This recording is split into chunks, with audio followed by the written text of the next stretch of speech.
Good evening and welcome to NASA's Johnson Space Center and our coverage of Boeing's crew flight test. I'm Brandy Dean with NASA. And I'm Lauren Brennicke with Boeing. Starliner safely departed the International Space Station and is on its way back to Earth. Starliner is making its return autonomously tonight without NASA astronauts Butch, Wilmore, and Suni Williams after a decision to return without crew was made during a flight test readiness review last week. But the team here in Mission Control will be watching over Starliner over the course of the next hour and a half as the spacecraft fires its engines to drop back into Earth's atmosphere and make its way down for a landing in New Mexico at about 11 p.m. Central or midnight Eastern. The team here is led tonight by Flight Director Rick Henfling with weather assistance from Flight Director Mike Lammers. Henfling is just under 7 minutes away from polling the flight controllers here in the room on their readiness for Starliner to perform its deorbit burn at Starliner's landing zone. Teams in Florida, Houston, and New Mexico have been monitoring the spacecraft autonomously undocked from the International Space Station at 5:04 p.m. time while flying 260 miles over central China. NASA astronauts Butch, Wilmore, and Suni Williams National Space Station in June as part of NASA's Boeing crew flight test lifted off a United Launch Alliance Atlas V rocket from Complex 31 at Cape Canaveral Space Force Station in Florida. That was 5th. They arrived at the International Space Station on June 6th. During that June 6th rendezvous, NASA and Boeing identified helium leaks and experienced issues with the Starliner's reaction control thrusters as the spacecraft approached the space station. Since then, engineering teams have completed a significant amount of work collecting and reviewing data, conducting flight and ground testing, hosting independent reviews with agency propulsion experts, and developing various return contingency plans. Uncertainty and lack of expert concurrence did not meet the agency's safety and performance requirements for human spaceflight, thus prompting NASA's decision to return Boeing Starliner spacecraft to Earth without the astronauts, Butch, Wilmore, and Suni Williams aboard. The uncrewed return allows NASA to continue gathering test data on Starliner during its upcoming flight home, while also not accepting additional risk for the crew. Wilmore and Williams, meanwhile, have formally joined the Expedition 71-72 crew and are going to remain at the space station conducting science experiments and helping with maintenance through February 2025. They're going to fly home aboard a Dragon spacecraft with 2 other crew members assigned to the agency's SpaceX Crew 9 mission. That is NASA astronauts Nick Hague and Roscosmos cosmonaut Alexander Gorbanov. On Thursday afternoon, the hatches were closed between Starliner and the International Space Station. And earlier today at 5:04 p.m. Central, the docking hooks released Starliner, allowing it to separate and begin moving away from the space station and into place for its journey home. You can see that video from earlier today playing here.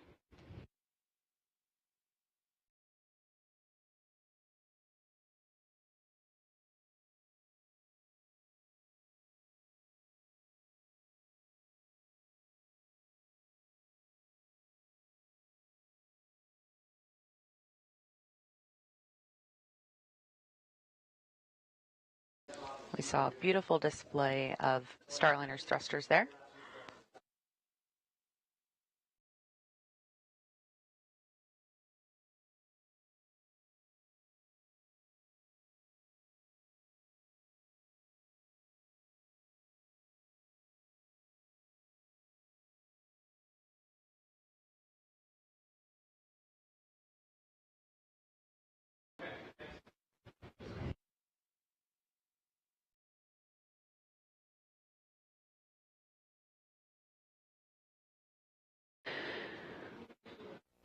Butch, Wilmore, and Suni Williams also had some words to say for the teams here on the ground as Starliner was making its way away from the space station. Station Houston, space to ground 2 for Starliner undock status. Go ahead, we're with you.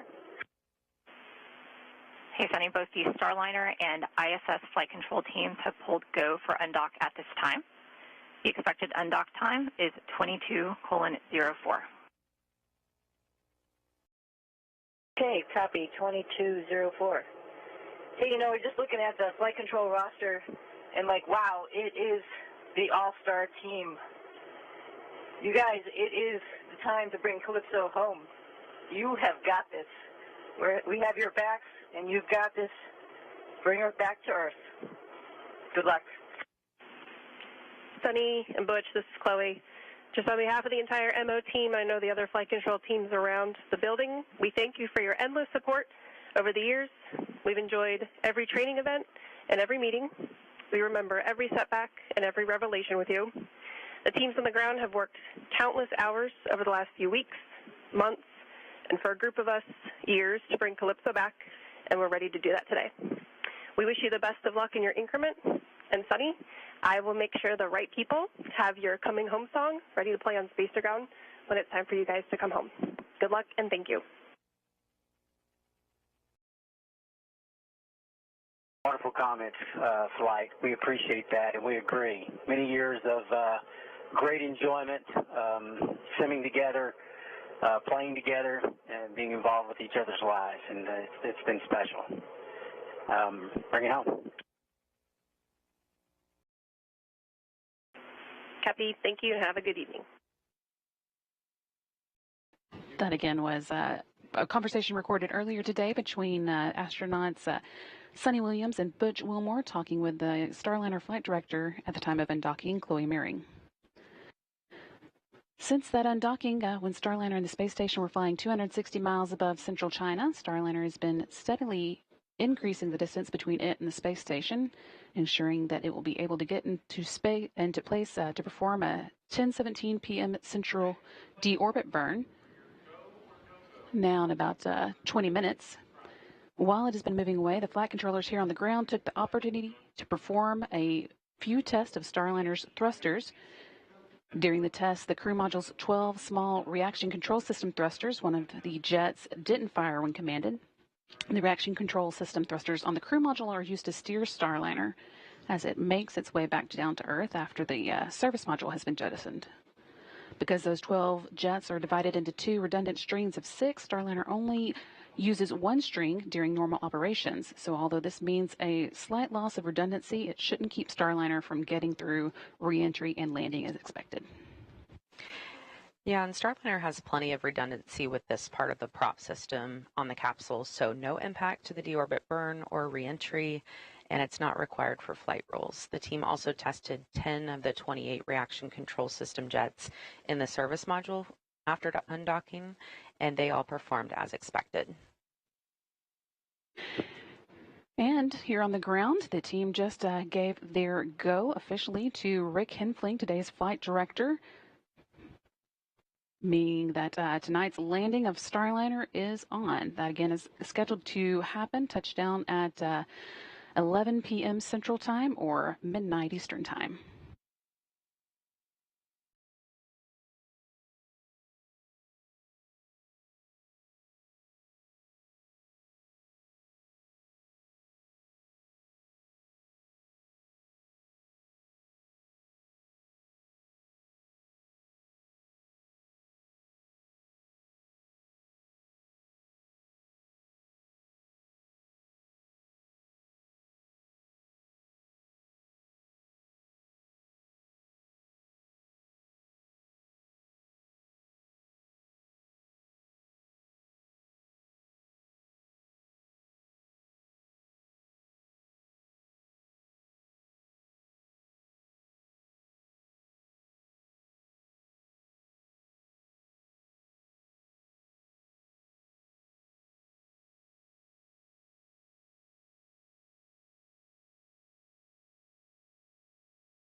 Once again, flight director Rick Henfling has gotten a go from Starliner's for Starliner's deorbit burn from all of the flight controllers watching over the spacecraft's return tonight. And that again means we are officially on for Starliner's return to Earth at about 11 p.m. Central Time or midnight Eastern.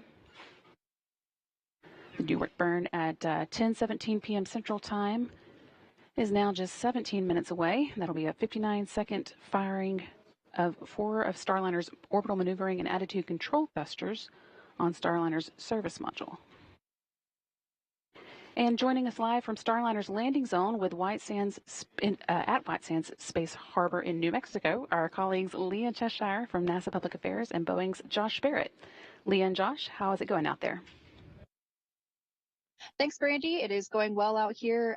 We are out here in White Sands. The weather right now is about 75 degrees and very light winds, approximately 6 miles per hour. This looks like potentially a picture from earlier today. It is quite dark out here at this point. We have a beautiful view of the stars, and we are lined up in the convoy getting ready to roll.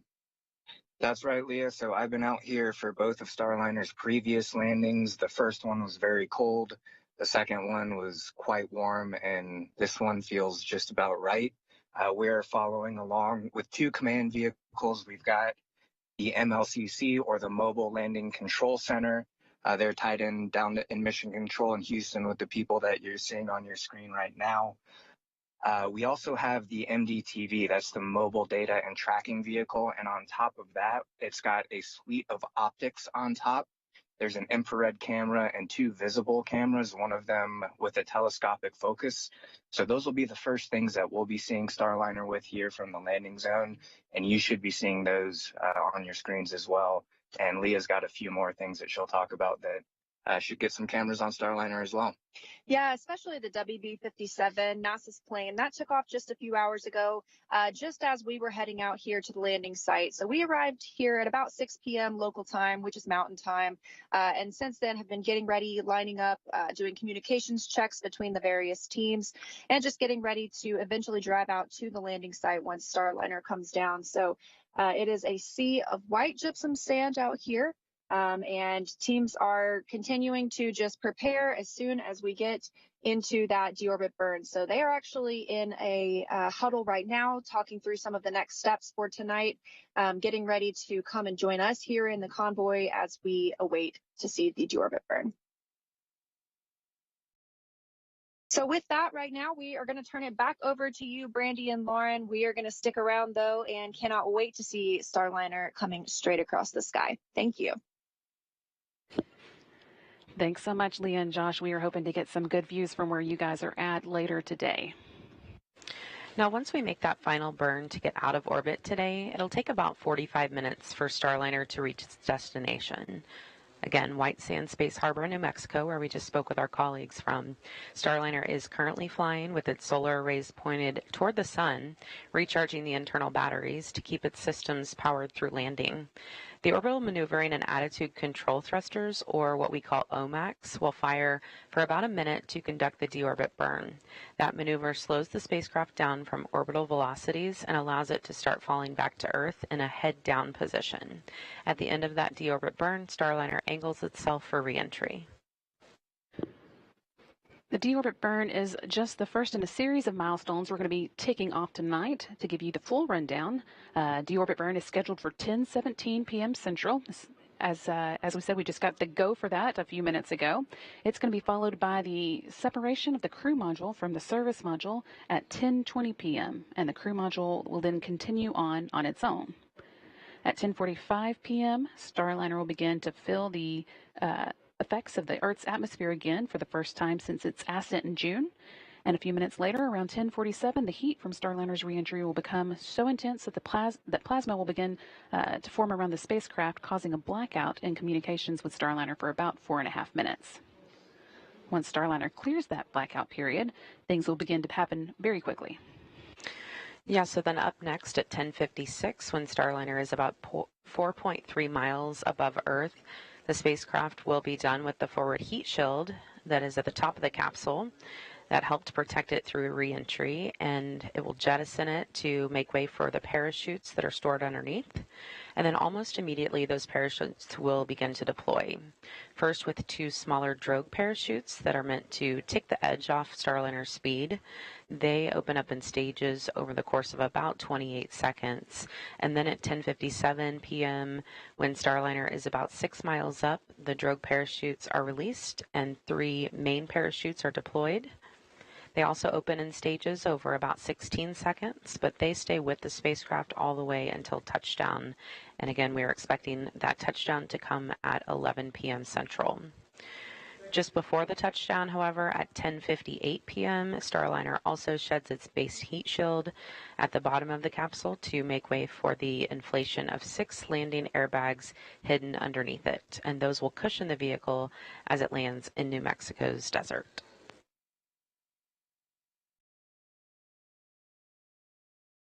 It's probably worth mentioning that we do not have video from Starliner. If you think back to June on its ascent and journey to the International Space Station, it's not able to send video down when it's not connected to the space station, so we won't be getting in-flight views from it, but we do have several cameras out at the landing site as well as some aircraft in the area that we are hoping to get some views from.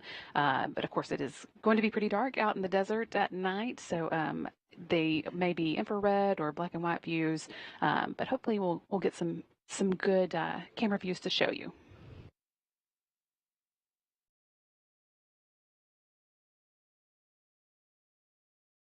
And we're taking a live look now from the landing site, but the shot is quite dark at the moment. You can see just a few lights blinking there. Hopefully, as we get closer to the ground, as Starliner gets closer down, we will have some better shots.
The landing and recovery teams have been out in the desert preparing for the spacecraft's return for several days. I've been speaking with them to catch up on some of the preps that have been taking place. They ran through a full mission dress rehearsal where they practiced the landing and recovery operation with all the different groups and functions.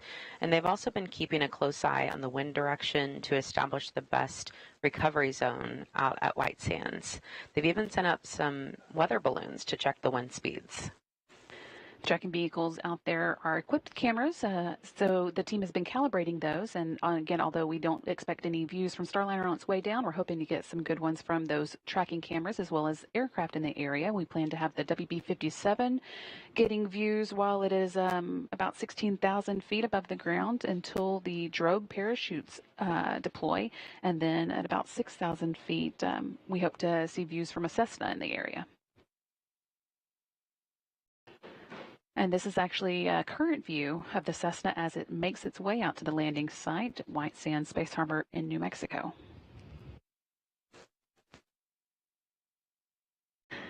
And this is a shot from one of the ground cameras that we have on site. So again, although it is dark there, we are hoping to see some good views.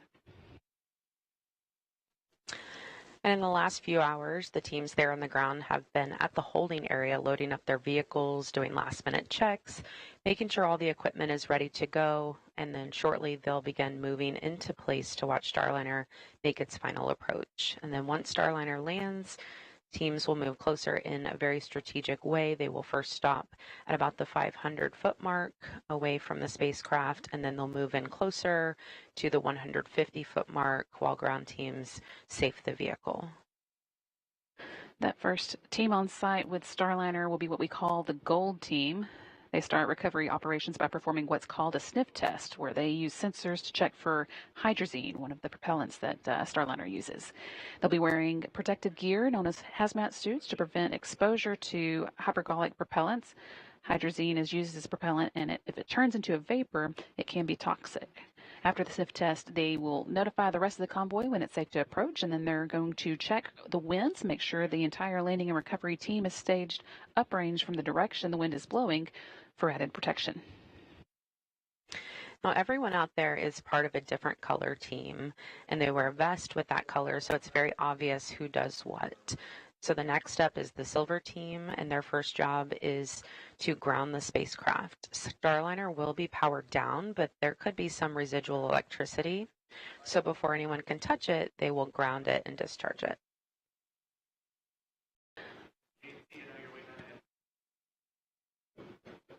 Teams here on the ground are reporting that everything is getting into good configuration for the deorbit burn. That's now just about 6.5 minutes away. Going on with what we were saying, we also will have the blue team that documents everything that's going on at the landing site. These are photographers from both Boeing and NASA who have situational awareness cameras. And again, here's a current view of those teams all ready to deploy at landing.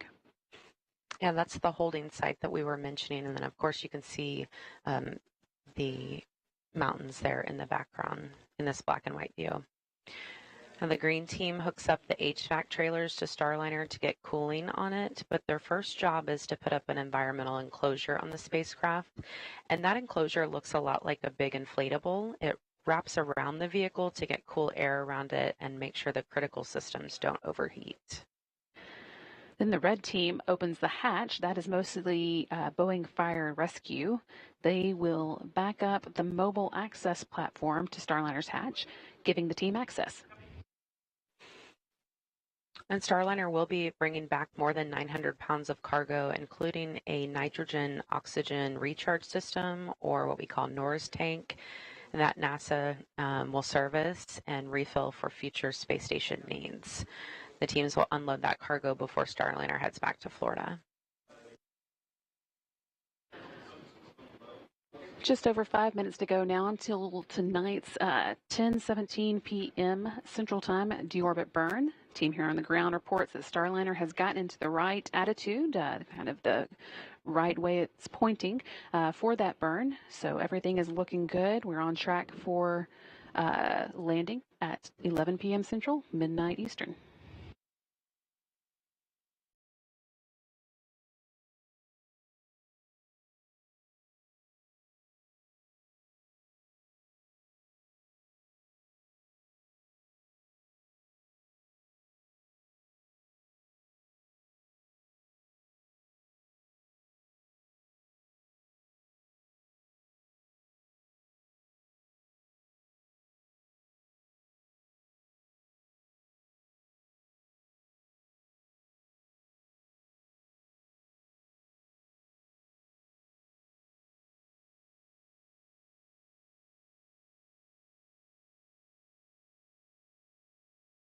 With just a couple minutes or 4 minutes left to go until the deorbit burn, we're going to check in once again with the landing team and Leah Cheshire and Josh Barrett. Thanks, Brandy. Yeah, we are out here just waiting in the convoy area. Now, most of the team is taking part in a safety briefing right now as we prepare to watch the deorbit burn and the reentry and then move in toward the spacecraft. Like you mentioned, it's really dark out here. Josh and I were just able to take in the really beautiful sight of the Milky Way. It's so dark. So once the capsule starts to re-enter the Earth's atmosphere, we expect to have a pretty good view of the streak as that plasma builds up around the capsule itself. That's right. We should be seeing it come just over the southwest horizon, right through the saddle of kind of the mountains that are just overlooking the mountain range here. And remembering back to OFT1, kind of the view that we should be having here is that we'll hear the sonic booms as well after we see kind of that plasma envelope. And then pretty quickly afterward, it is pretty remarkable how quickly it does end up over our heads. We'll see the flashes from the mortars, which deploy those forward heat shield parachutes, which take the forward heat shield off. Then we start hearing those mortars, and then the parachutes start to deploy. And then it's kind of slow motion from there as it drifts down. And we're seeing a lot of movement as teams have just completed that safety briefing here. So they're now all walking to join us at the convoy. So it looks like we are just a few minutes away from the deorbit burn, and the show is really getting on the road soon. So with that, we're going to turn it back over to you in Houston. We are just over 2 minutes away from the deorbit burn. At this point, Starliner has moved well away from the International Space Station and quite a few kilometers ahead of it as well. We had a number of smaller burns to ensure that Starliner was at a safe distance away from the space station before it performs the deorbit burn that will bring it out of orbit and on its journey back to Earth. And Flight Director Rick Henfling and his team expect Starliner's orbital maneuvering attitude control thrusters, also called OMACs, to fire around 10:17 Central Time, pushing the spacecraft out of its orbital flight path and onto its journey home. This deorbit burn will set us up for a touchdown time of about 11 p.m. Central or 10 p.m. Mountain Daylight Time out there in White Sands, New Mexico. Once it's there, control teams in Houston will begin powering off Starliner's radiators and solar arrays as the spacecraft now has enough power to get home, and sublimators will be taking over cooling. They use water to cool the cabin. Starliner is also, as we said, now in the correct attitude for performing the deorbit burn, and at this point, the service module and crew capsule are still attached to each other. 4 of the service module's 12 aft-facing orbital maneuvering and attitude control engines are going to be powering the deorbit burn, allowing them to separate safely. And those engines are each 1,500-pound thrusters, meaning this burn will take about 6,000 pounds of thrust, slowing Starliner from its current orbital velocity and bringing it back to Earth's atmosphere for a smooth landing. The small reaction control system, or RCS thrusters, assist here in holding Starliner in the correct attitude. During this test flight, our teams ran roughly 1 million computer model simulations showing all the different thruster combinations possible for a safe return to Earth today. Just 20 seconds now until the burn starts. It'll last 59 seconds. And again, you be firing those orbital maneuvering and attitude control thrusters.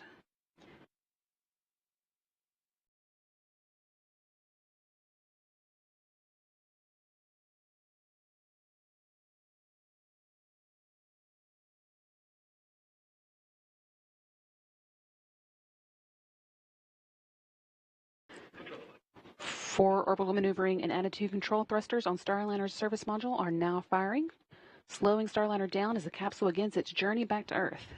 This will take about 59 seconds to complete. We're hearing all thrusters firing well so far. You can see here those representation of those thrusters firing. Starliner is maintaining its attitude, and as those large orbital maneuvering thrusters are firing, smaller reaction control system thrusters are also working, keeping the spacecraft in the correct position for the burn.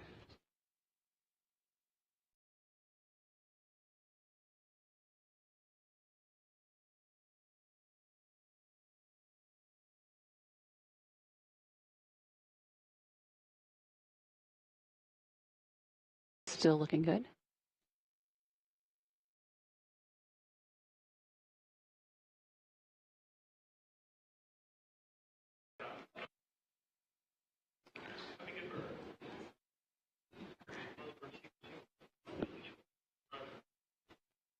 And we did see the deorbit burn cut off successfully. Teams here on the ground reporting a good burn.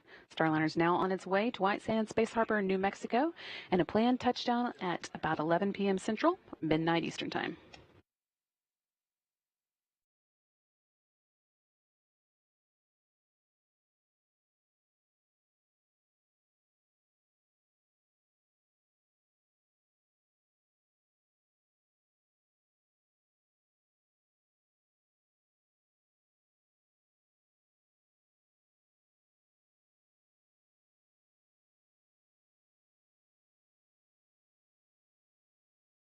Next up on the to-do list for tonight is the separation of the service module. With the service module's job done, it'll be disposed of over the Pacific Ocean, leaving the uncrewed crew module to carry on alone. In addition to all its other jobs, the service module has spent the flight protecting the crew module's heat shield. Jettisoning it uncovers that critical piece of equipment, allowing it to shelter the spacecraft as it begins traveling back through the Earth's atmosphere.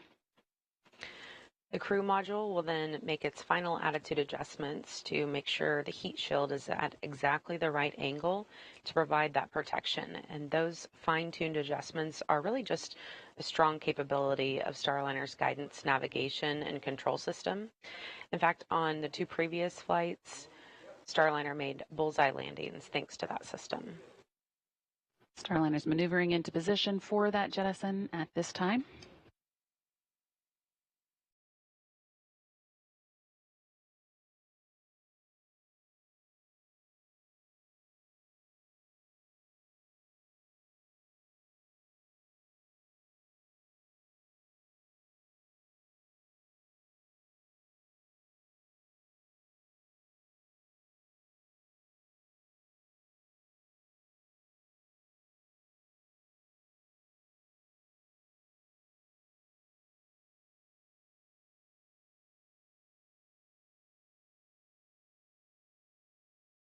Team here on the ground reporting that Starliner's in a good attitude, pointing the right direction for the service module separation. And the service module has just jettisoned, separated, and is now falling away. It will burn up during reentry over a remote part of the Pacific Ocean. And Starliner will continue on its path to New Mexico, where the landing and recovery team is waiting for touchdown. Starliner is now angling itself and its heat shield for reentry. The entry interface is coming up in just about 10 minutes. That's the hottest part of the reentry process, with Starliner's heat shield reaching about 3,000 degrees. To protect Starliner from those heat loads, the spacecraft has what's called an ablative heat shield. The outer surface of that shield heats up to a gas, which then carries the heat away from the crew module through convection. And our team calls this process a game of threes because during entry interface, the heat shield will handle those temperatures of about 3,000 degrees, but it will convert that heat to about 300 degrees with only 3 inches of ablator. And because of this protection during this hottest part of reentry, the inside of the spacecraft remains at about room temperature.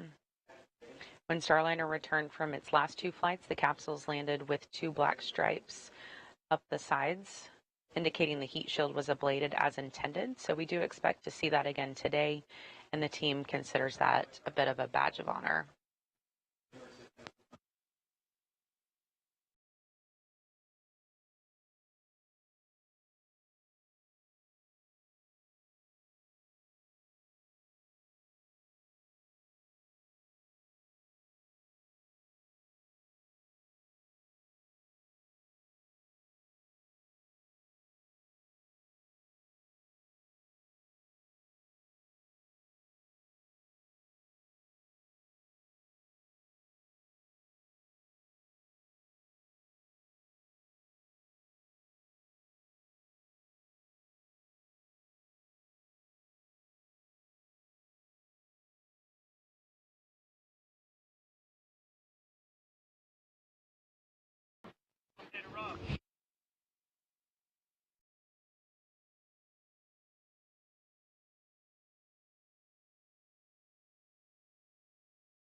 Once again, we did see Starliner deorbit or performance deorbit burn on time at 10:17 p.m. Central Time, and then quickly turned around and jettisoned its surface module now that it has performed its duty over the course of the mission.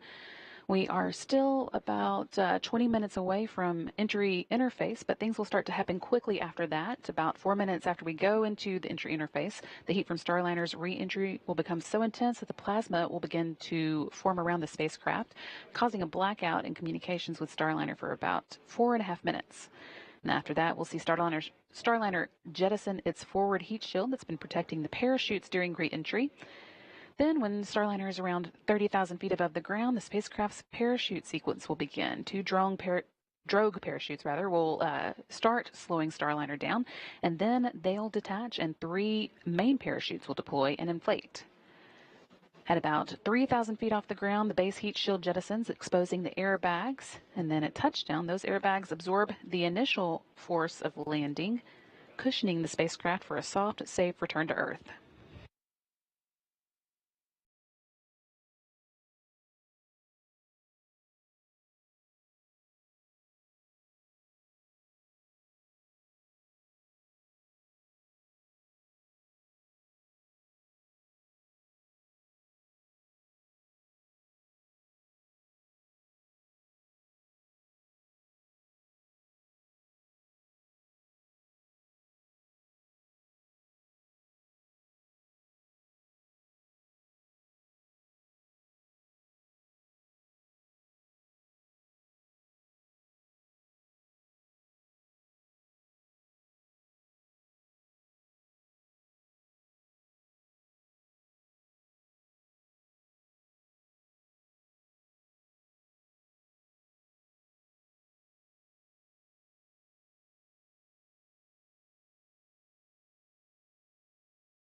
Currently, Starliner is about 213 miles above the South Pacific Ocean. It's just past the southernmost portion of this final orbit, coming around the southern coast of Australia, and now it's going to begin making its way northward towards the west coast of the United States for that landing at 11 p.m. Central Time, midnight Eastern Time at White Sands Space Harbor in New Mexico. Again, we've had the deorbit burn that took place just as planned at 10:17, a 59-second burn that changed the Starliner speed by about 290 miles per hour, 130 meters per second. That made way for the service module separation, and the next milestone we'll be watching for is the entry interface coming up around 10:45. Still about 10 minutes away.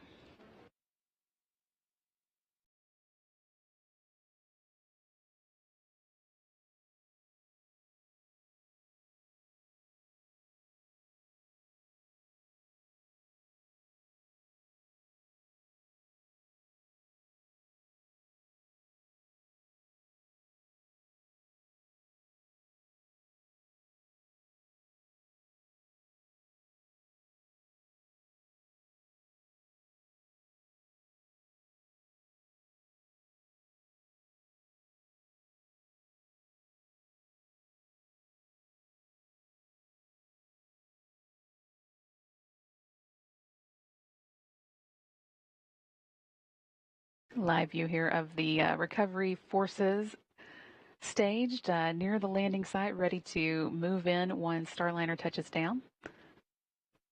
We are taking off milestones as expected for that 11 p.m. Central, midnight Eastern, or 10 p.m. Mountain Time touchdown today in New Mexico.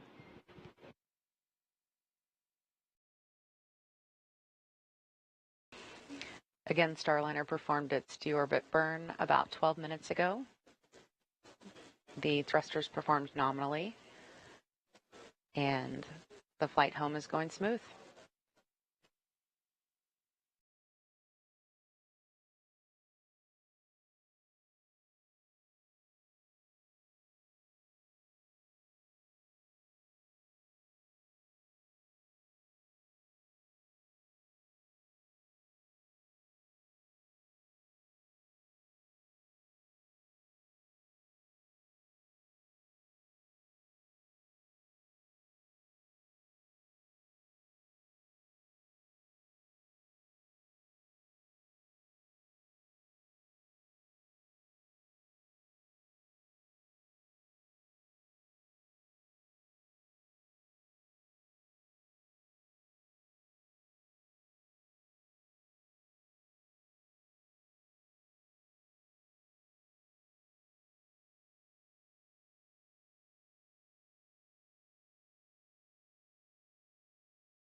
We're still about 14 minutes away from the entry interface, which is our next milestone. I think I said earlier that we were 10 minutes away. That was a mistake. But about 14 minutes from now, we'll be experiencing the atmosphere for the first time since Starliner launched. And since we do have a little time, we're going to check back in with the landing team. Leah and Josh, how are things going out there? Thanks, Brandy. Yeah, that was a great view of the landing convoy all lined up. I was just watching some of the Gold team members getting suited up. As you mentioned earlier, that's going to be the first team to come in and inspect the vehicle. They're sniffing for those hypergalls or any of those dangerous fumes before the rest of the teams get the go to move in and approach the capsule. Of course, it's kind of a waiting game right now as we are still waiting to spot Starliner coming from the southwest. So a lot of us are outside of the convoy right now and keeping our eyes on the skies. Yeah, that's right.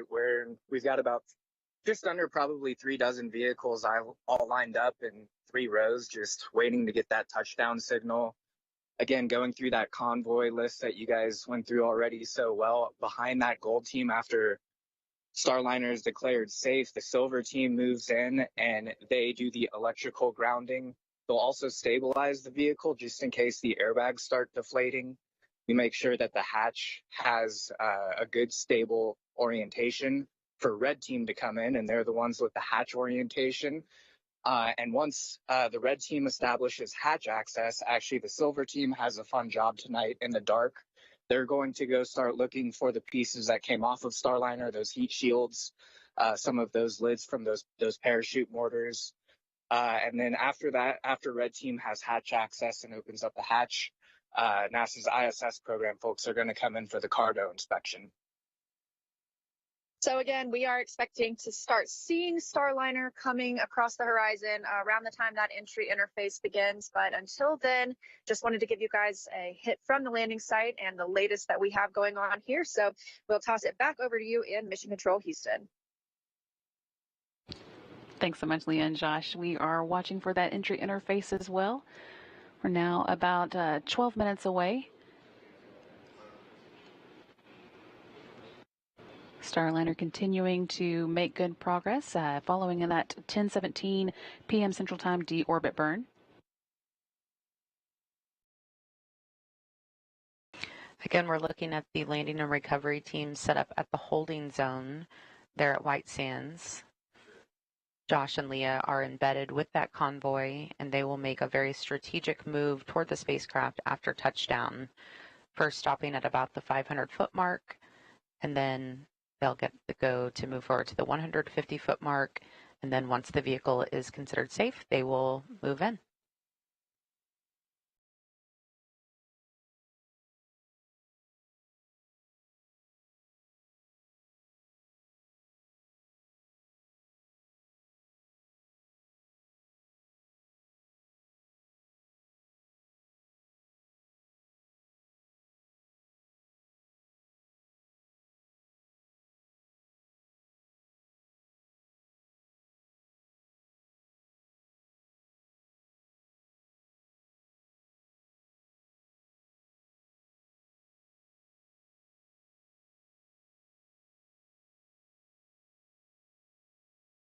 With the deorbit burn complete and the service module separated, the spacecraft's heat shield is now exposed and ready to begin experiencing the atmosphere again.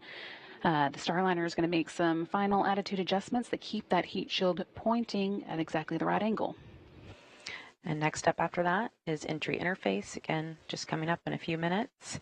At 400,000 feet above Earth, Starliner faces temperatures of 3,000 degrees Fahrenheit from the plasma created by air friction around the spacecraft. But Starliner can handle that heat with its heat shield, which is made of an ablative material designed to keep the inside of the spacecraft at about 70 degrees.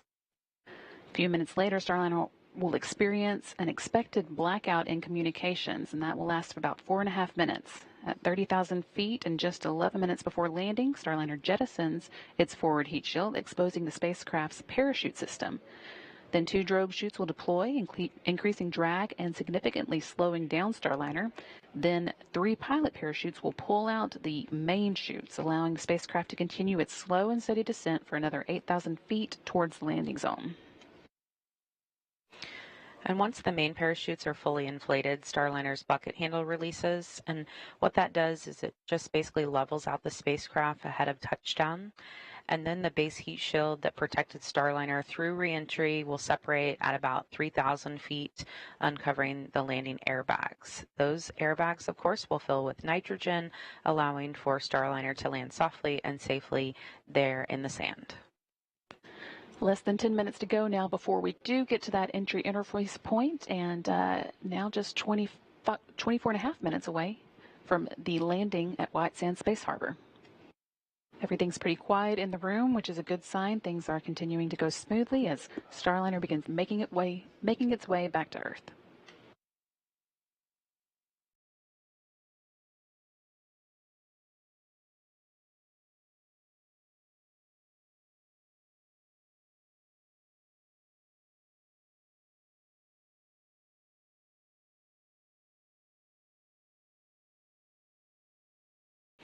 You're taking a look there at Flight Directors Rick Henfling on the left, speaking with Mike Lammers on the right.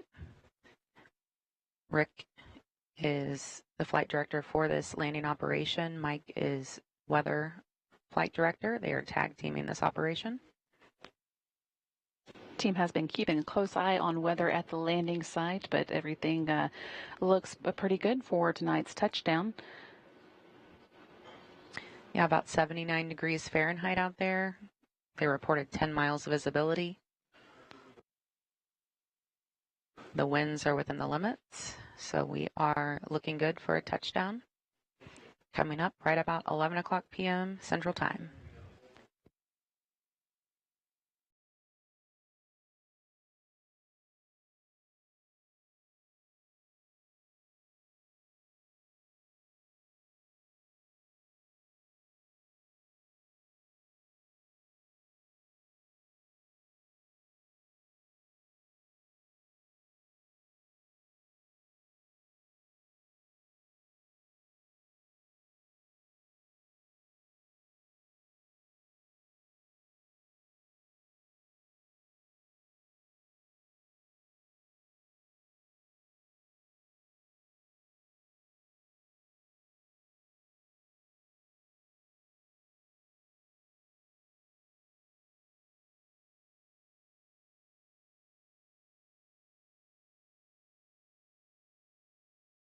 Seven minutes to go now until entry interface, and then that intense heating will start about 2 minutes after we do begin the interface.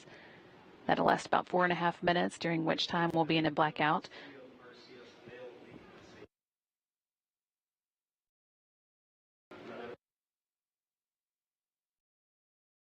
Starliner is currently about 130 miles, 149 miles rather, above the Pacific Ocean, heading northward towards the western coast of the United States, and it's touchdown in New Mexico.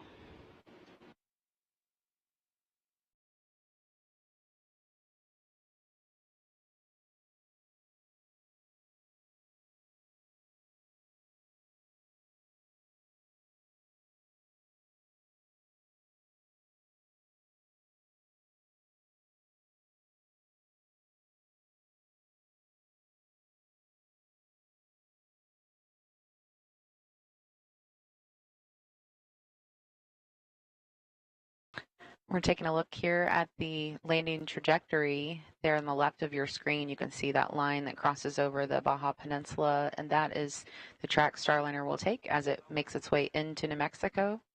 As it gets closer to the ground, people living in the area might get a bright shot of Starliner coming back through the atmosphere and landing there in White Sands, New Mexico. You can also see there in the center of the screen the to-do list, basically, before we do get to landing. The service module separations highlighted in green because that one's already taken place. And next up is the entry interface, about 5 minutes away from now.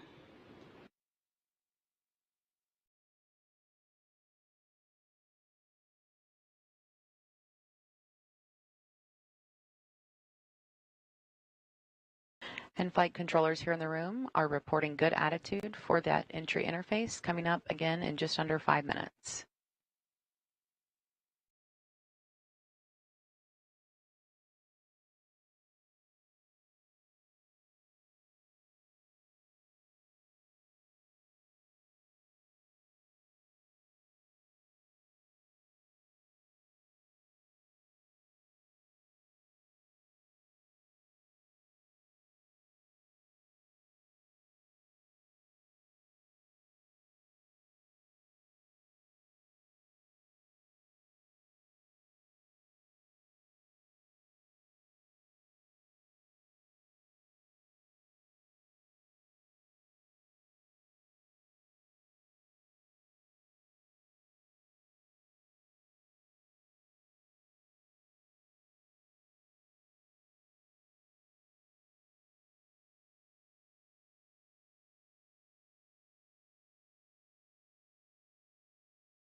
2.5 minutes left before Starliner begins to feel the effects of the Earth's atmosphere again. Everything continuing to go smoothly. Flight controllers here in the room are quiet as they're working through their steps, but all going well so far. Starliner is in position to begin experiencing that heat from re-entry. Now less than 100 miles above the Earth and heading towards the Baja Peninsula. We'll be flying over that before landing in New Mexico. Just 17 minutes to go until landing.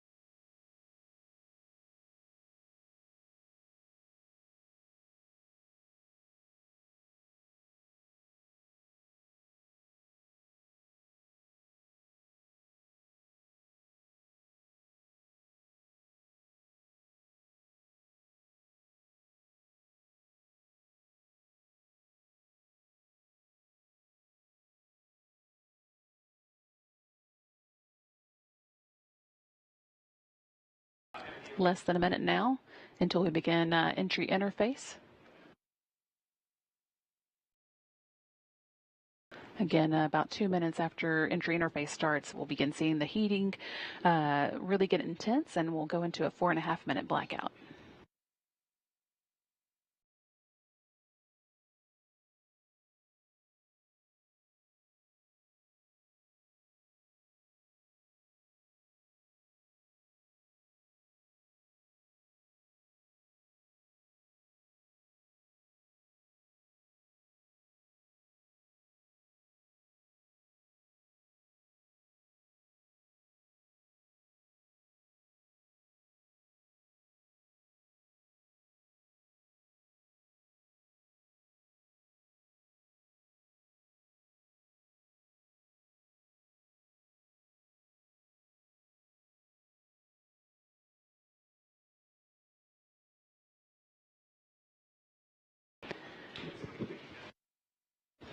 Team here in the ground reporting entry interface has begun. They're seeing good range.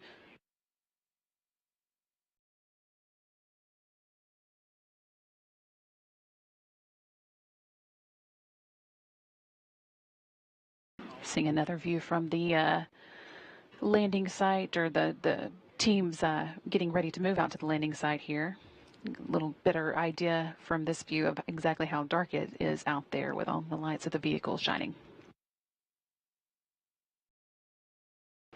A minute and a half until we move into the blackout period for Starliner. And 14.5 minutes until we land in White Sands, New Mexico.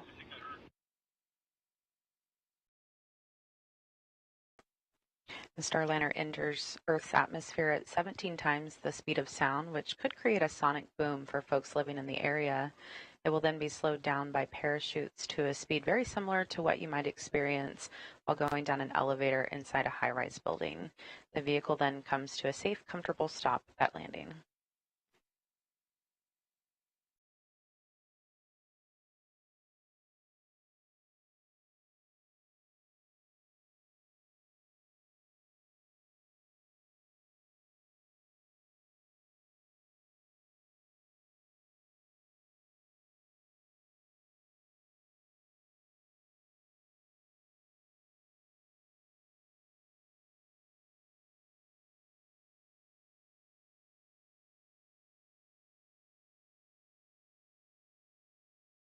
"30 seconds now until the blackout period begin.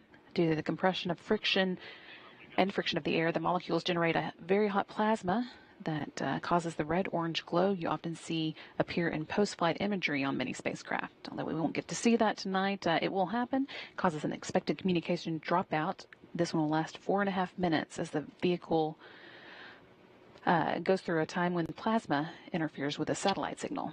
We expect that blackout to end around 10:52 p.m. Central. Well, this is also the time that I mentioned earlier where a Starliner in the past 2 flights has gotten that black mark along the sides of it, and that just really proves to our team that the ablative heat shield or the ablative material around Starliner is doing its job, and the heat shield is pushing that plasma away.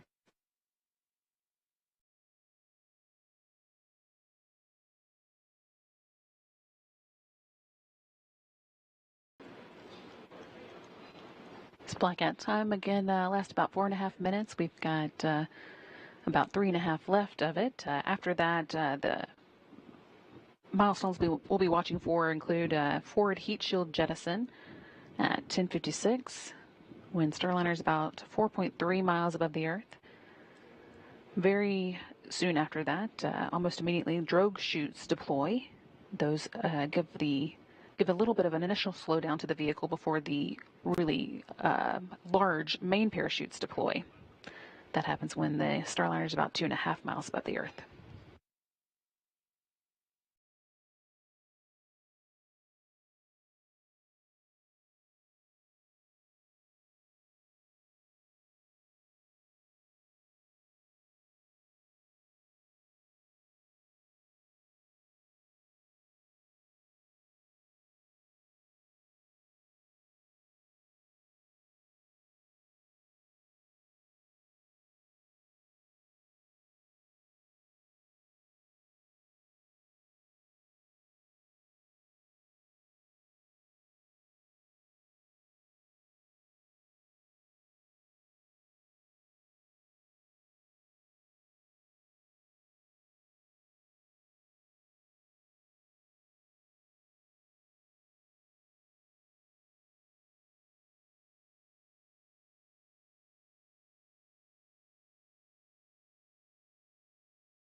This is a live view from the International Space Station, where we're able to get a view of Starliner's track as it comes in. We are now less than 10 minutes away from landing at the White Sands Space Harbor, scheduled for 11 p.m. Central. Also getting reports that the WB-57 is also able to see Starliner now as it begins coming in for its landing. We've still got just about a minute left to go before Starliner comes out of its blackout period.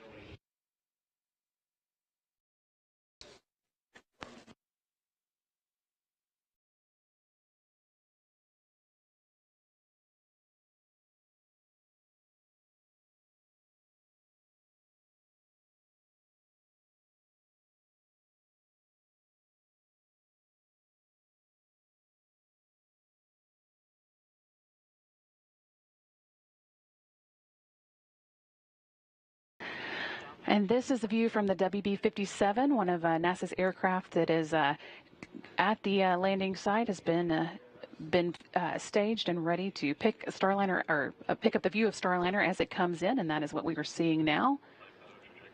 And they're filming this video from about 16,000 feet. The WB-57 should continue to give us a view until the drogue parachutes deploy, and then we hope to pick it up with the Cessna that is also in the area.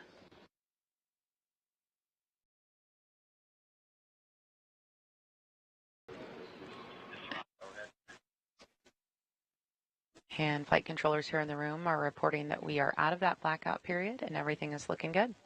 Starliner remaining nominal as she returns to Earth.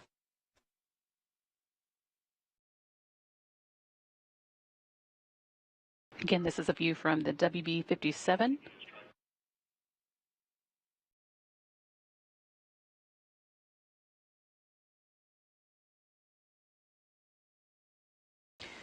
Starliner showing a beautiful streak across the sky as she returns to White Sands, New Mexico.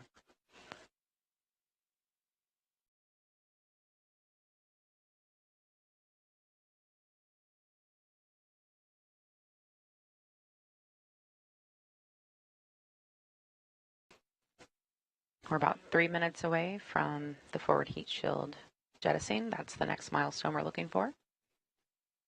Starliner is currently about 27 miles above the Earth, and the team at White Sands reporting that they have seen it. We got a tally hole from them reported remotely.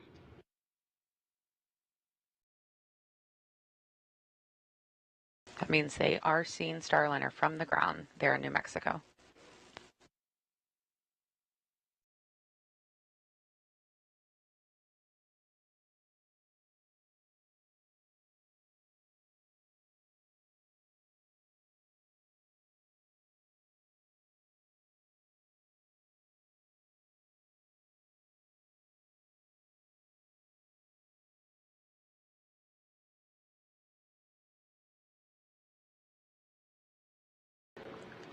This view is coming from the Cessna that's also in the area, picking up Starliner now from its lower altitude, about 6,000 feet above, whereas the WB-57 is about 16,000 feet up. We are now just 6 minutes and 22 seconds away from landing. We should also just be a couple minutes away from the forward heat shield jettison, which will bring on the drogue parachute deploy, followed by the main parachutes.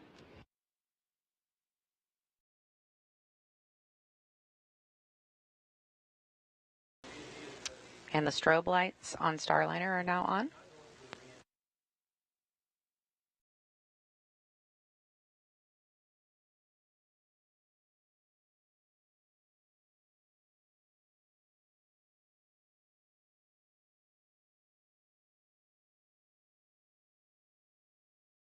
Starliner is now over the landing site, and that strobe light will help the teams actually track Starliner on the ground because it is very dark out there. Now about 12 miles above the landing site and just 5 minutes away from landing.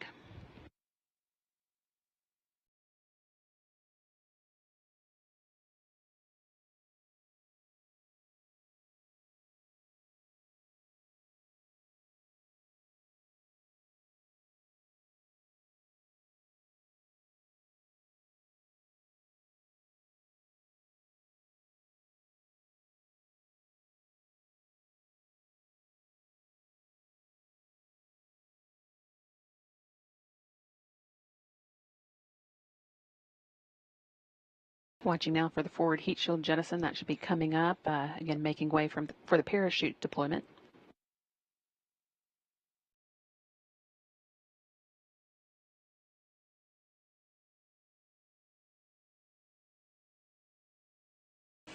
All right, and that action you're seeing on your screen, forward heat shield and drogues out.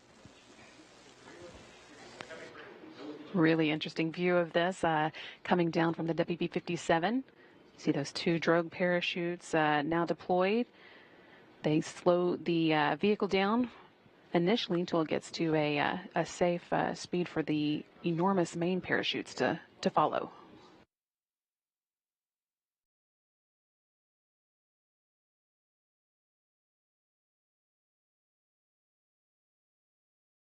About 4 minutes to go until touchdown.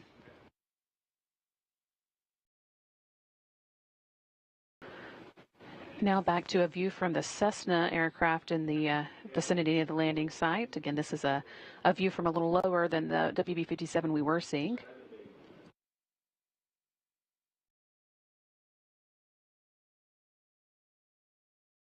The next thing we're going to see here is the 3 main parachutes come out, and everything will happen pretty quickly from that point on.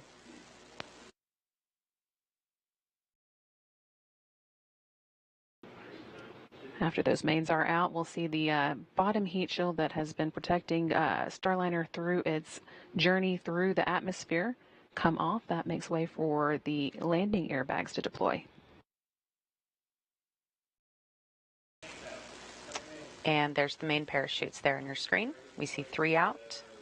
currently reefing.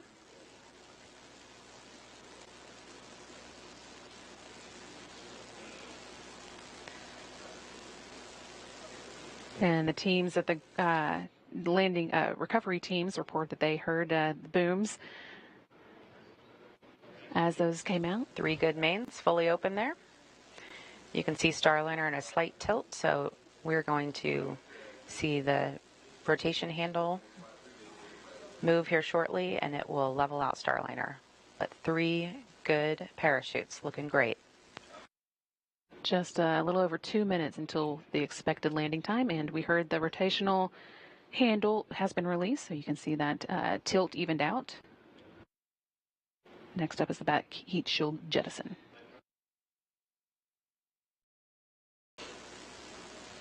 And there it goes. That again makes way for the airbag inflation. Nice to see that. You can see the airbags deploying there on your screen. Those airbags are filled with nitrogen as they guide Starliner safely back to the desert floor.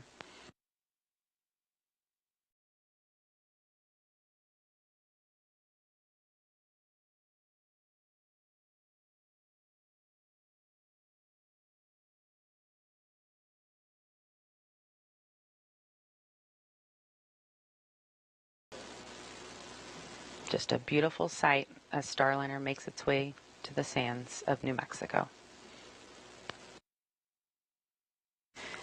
And flight controllers confirming 6 good airbags.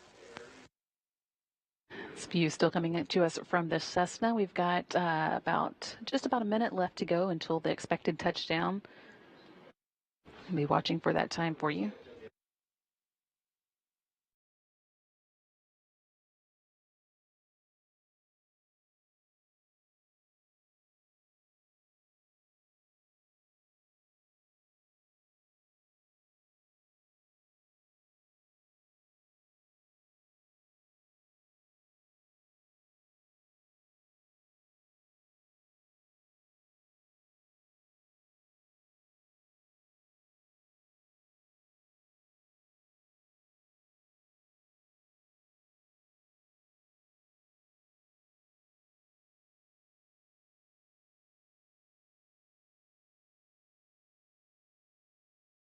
Just about 15 seconds away from expected touchdown.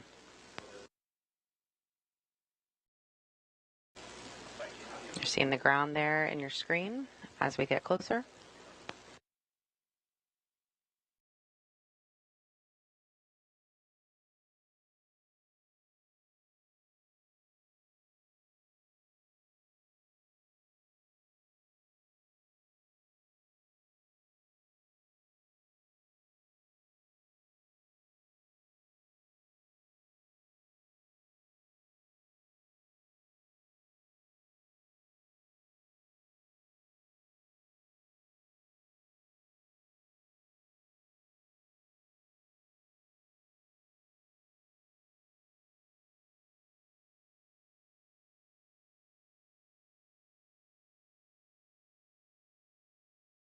Touchdown. Starliner is back on Earth. That landing coming at 11:01 and 35 seconds Central Time, 10:01 and 31 seconds Mountain Time at White Sands Space Harbor at the U.S. Army's Missile Range in New Mexico. Our landing and recovery teams will now wait for clearance before making their way to the spacecraft. One of the changes required with no crew on board is that the team here in the flight control room will be the ones to command the parachute to be cut away so that the wind doesn't pull the capsule along. But that's no problem for them. So now with Starliner down, they can begin working on some of the post-landing to-do items. Again, we saw Starliner touchdown at 11:01 p.m. Central Time. That's 1 minute after midnight Eastern Time, or 10:01 p.m. Central at the landing site in New Mexico.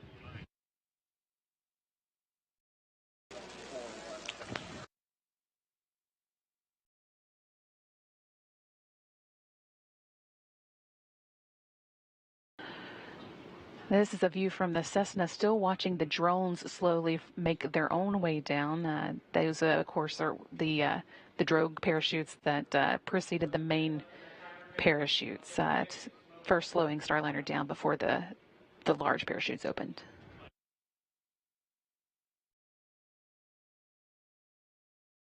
And really just a flawless and beautiful descent of Starliner today. Even heard some cheers and clapping in the background.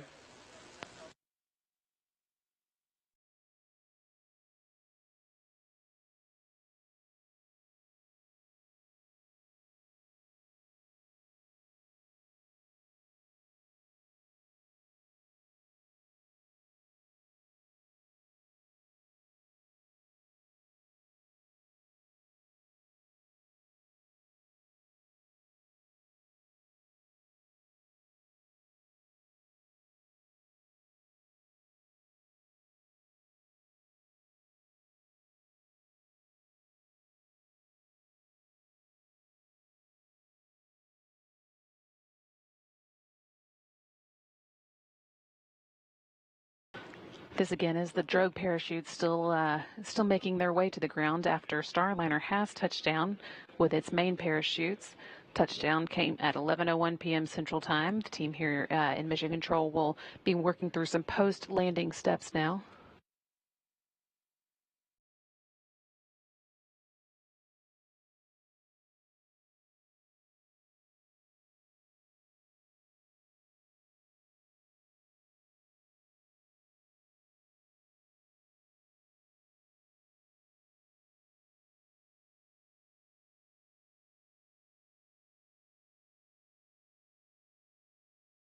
View here of Starliner at its landing site in White Sands at Space Harbor.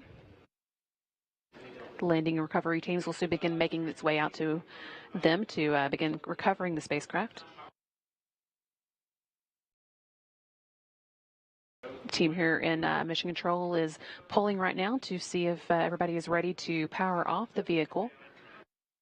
That again is a step that the flight control team has taken over with the lack of crew on board. Once the spacecraft is powered down, they will be transitioning control of the spacecraft over to the landing and recovery team.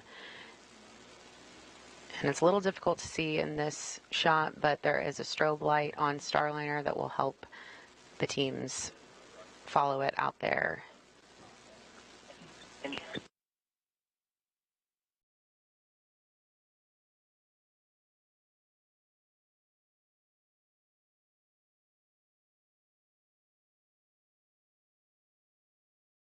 And the recovery team is on the move, but I think Leah Cheshire and Josh Barrett, our colleagues out there, may be able to give us one last update. Leah and Josh, can you hear us? Great landing of Calypso. I don't think there could be a better birthday. Obviously, we did have really a great show. We were able to see the cameras that you were watching too from the WB-57, from the Cessna, from the International Space Station. But Leah, can I interrupt you? Yes. Concur. It's been a really amazing day. We were hearing a bit from Space to Ground there, but I think they've concluded, unfortunately. We'll see if we can get a recording of that for folks listening at home. But Leah, go ahead with your update. Yeah, sorry about that. Couldn't hear that one here. So, but here Suni, MCCH here. Rick just wanted to offer that he's got one more hour here. Hey, it's his birthday here. Yeah, and that's what counts. Yeah, it was a good landing. It's pretty awesome.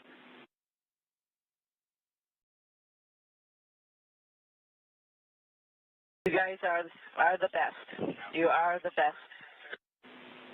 Thank you. Suni Williams there, offering a slightly early happy birthday to Flight Director Rick Henfling. He will be celebrating his birthday on September 7th, but technically in Houston, we're still a little less than an hour away from that. They are, of course, already on September 7th at the International Space Station. But Leah, if you were still with us, we'll still take that update if you can give it to us. Yeah, so as I was saying, we got to see the capsule and the plasma trail coming up over the mountains from the southwest.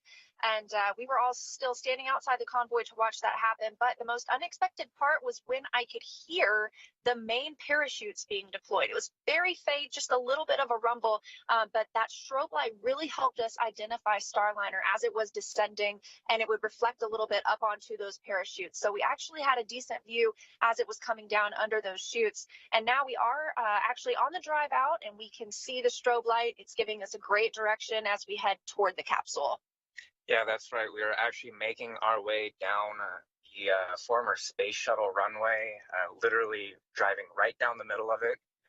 Starliner is a little bit towards the southern end, so we see that strobe kind of in the distance there.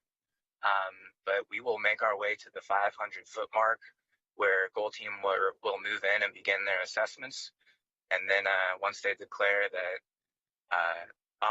proximity operations can begin, the recovery ops will really get underway. And with that, I think we were going to toss it back to you, Brandy and Lauren. If you don't hear it from us again tonight, just wanted to say thanks for letting us be part of the broadcast and give you the perspective of all the hardworking ground teams, both NASA and Boeing, out here at White Sands in New Mexico. So with that, sending it back over to Mission Control Houston.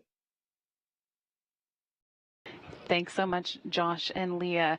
It's great to see Starliner home, and I envy you the up-close view, but we appreciate your updates.